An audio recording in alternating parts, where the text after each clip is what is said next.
Bana Mukono, bana Kampala n'ebitundu ebyetooloddewo nze mbakoola emipiira emirungi kikwatagana ne batuleze emmotoka tewaliwo olaga Aginox tires and batteries faba tusawana emipiira emirungi gyonna giriko warranty ya mwaka so tusanga mu bifo bibiri tulina mebaga wa Shell Kyaggwe oba Shell Agip abamu gye bita Shell Sina Supermarket oba wali ku Jomayi e Namavu.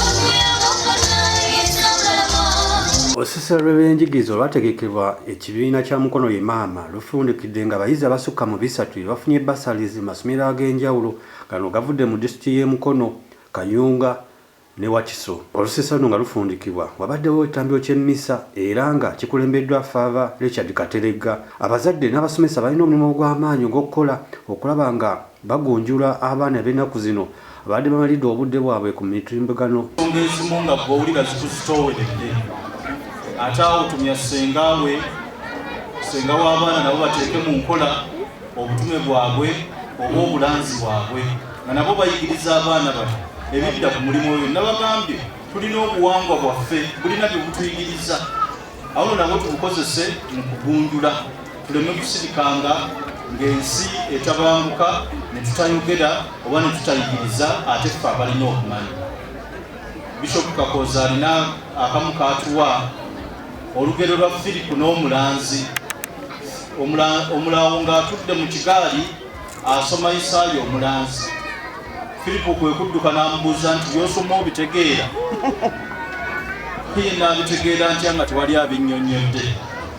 Abasomesa abamu bayinza okugamba ffe eby'omulembe bino ebya social media tetubiriiko naye ng'ate abaana gye batutungira batusinga emisinde. Tulina kubagoba bugobi tubabuuze bye musoma ne bye mukola mubitegeera.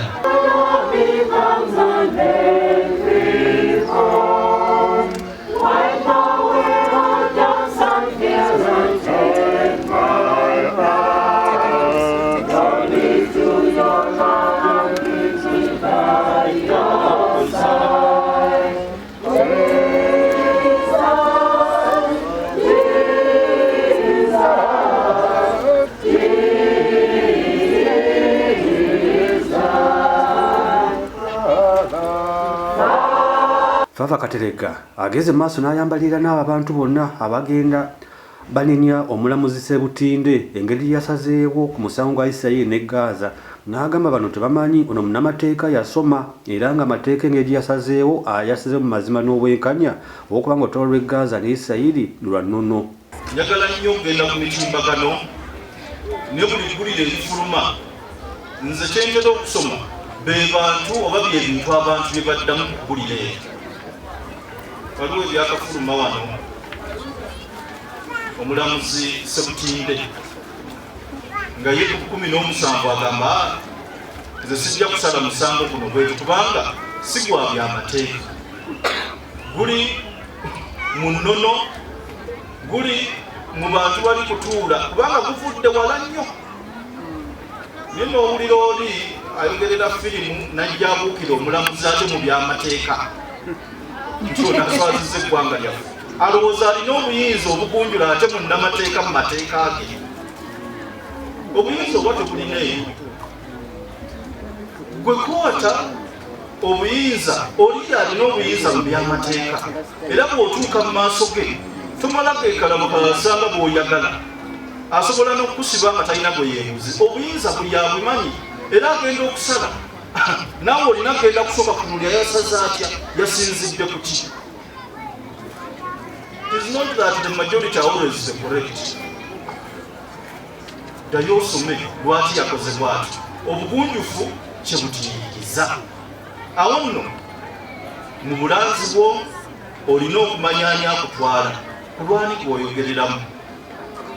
Naye nga kisinga okulaba ng'essomero eryokubiri wekigambye kutendereza n'okubeeta ekyo Mukama kyaba akoze eki kyaba atuyigiriza. Omubaka w'ekibuga ky'e Mukono ngono yategese Olusisira olw'ebyenjigiriza agamba gavumenti ekoze kimala kusomesa bazadde engeri siribaasi empya gyetambulamu ng'abazadde bangi babaleetera lipooti olusoma olw'omwaka ogwaggwa bwe lwaggwa nga balema okumanya biki abaana baabwe baasoma.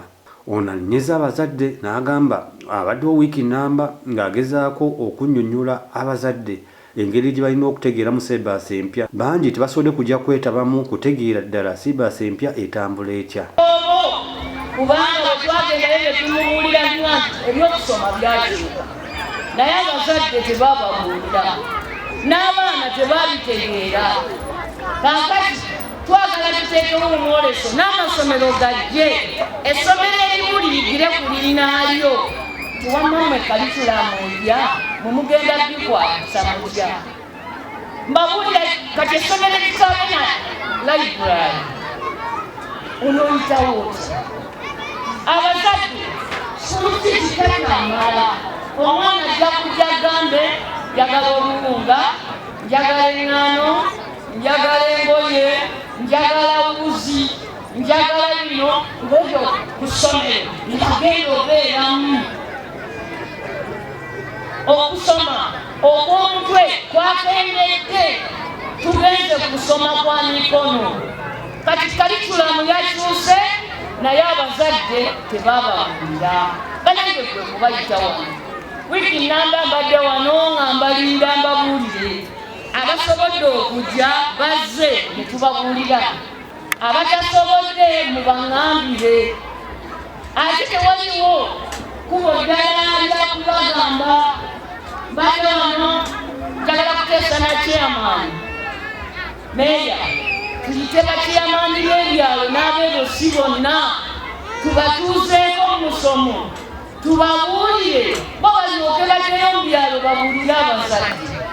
Ndowooza abaana bammwe abasiniya 3 balaletedde lipoota abamu ne zibalema okusoma. Abaana balese lipoota nga bawandiise omanyi byatandikira ku bali mu siniya. Lipoota ng'omuzadde gagikola ki? Kuliko level 1, level 2, moderate, kwegamba n'omuza yasikuyeeki. Mbabuulira tebujjawo tusobola n'okuba nga tugenda kuggyawo ebibuzo bya email kubanga bwe bugenda olugamba oba binaaba bya mugaso. Kati bagambye obubonero 2 ku buli 100 bwakujja bweru wa kibiina. Omwana yakola mu PE. Mukimanyi nti PE kwepena kubuuka yafuuse sabjekiti. Ye akiikiridde Ssekiboobo Elijah Bogerubanga Mulembya ng'ono abadde Engineer Isaac Newton Musoke omukoma mw'eggombolola eya Kabuga Mitubeena agambye abazadde balina okussaamu amaanyi okuweera abaana baabwe. Envaawo nzira eri abakulu b'amasomero mwenna abasobodde okwetaba mu mwoleso guno temukomye ku ekyo kyokka wabula n'okulaba nti nno muyamba ku baana baffe okusobola okulaba nga basoma. Okusoma buvunaanyizibwa ffe ffenna ng'abazadde okulaba nti tusomesa abaana baffe ne tuba tuzadde. Naye tubeebaza olw'obuvunaanyizibwa obwo ate ne honalebo naawe weebale nnyo kubanga tulowooza nnyo nti n'omuntu ng'otuuka wano oba ogenza okufuna ekyokka. Naye ntera nnyo okugamba abantu nti okuwa omuntu ekyennyanja nga tomuyigiriza ku oba tukoze eki tomuyambye.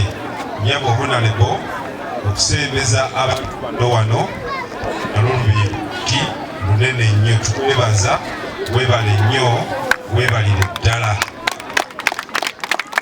Mu ebyo twongera kubakubiriza abazadde nti tweweeyo nnyo mu kakyo kano. Omwana wa Uganda owa Buganda ataasome talina wagenda kukola ki kuyimirira era talina wagenda kuyitira. Kugombolola wali ewaffe ne kusaza tugezezaako nga kabaka nga yeewaayo okuyita mu Kabaka Education Fund n'okusobola okulaba nti abaana baffe basobola okubeera nti bagenda mu masomero. Abazadde nno mwenna tubakoowoola mufungize okusobola okulaba nga tuzza abaana ku masomero kubanga kikiseera baana babadde mu luwummula luwanvu ate ekiseera kiweddeko bagenda okudda mu ssomero. Mwebale nnyo okubateekateeka, tulowooza nti buli omu yeeteeseteese bulungi ate nga tutandika ebibiina ebipya, ekibiina ekisooka okuva wansi ekyawakatikati awo senior 1 senior 5 abo bonna beeteekateeka okusobola okulaba nti bayingira mu masomero.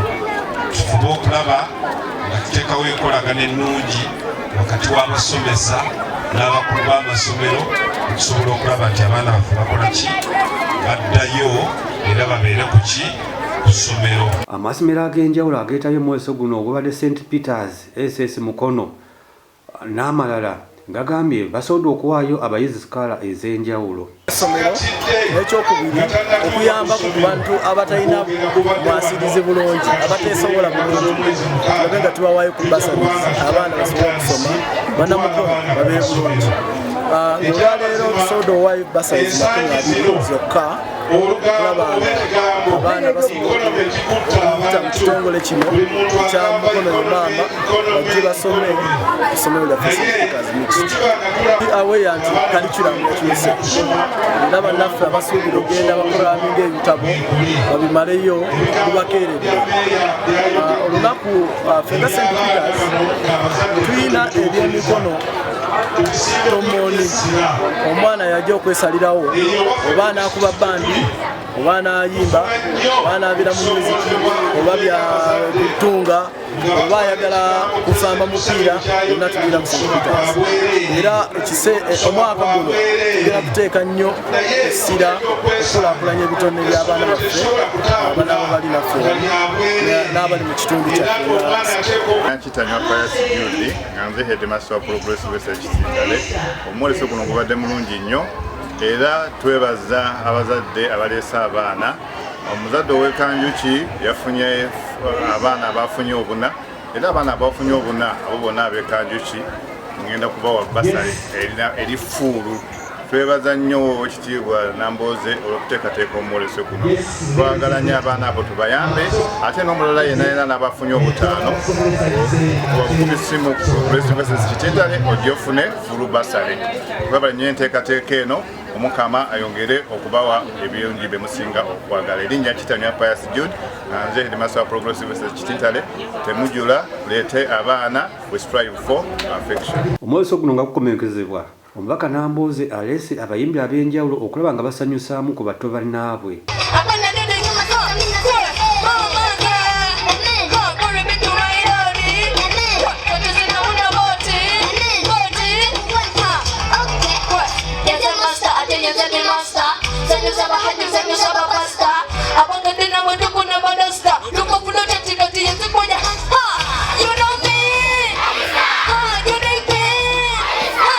Weekomule ku Bukunja Channel okusobola okumanya ebino bye tusobola okutuusaako.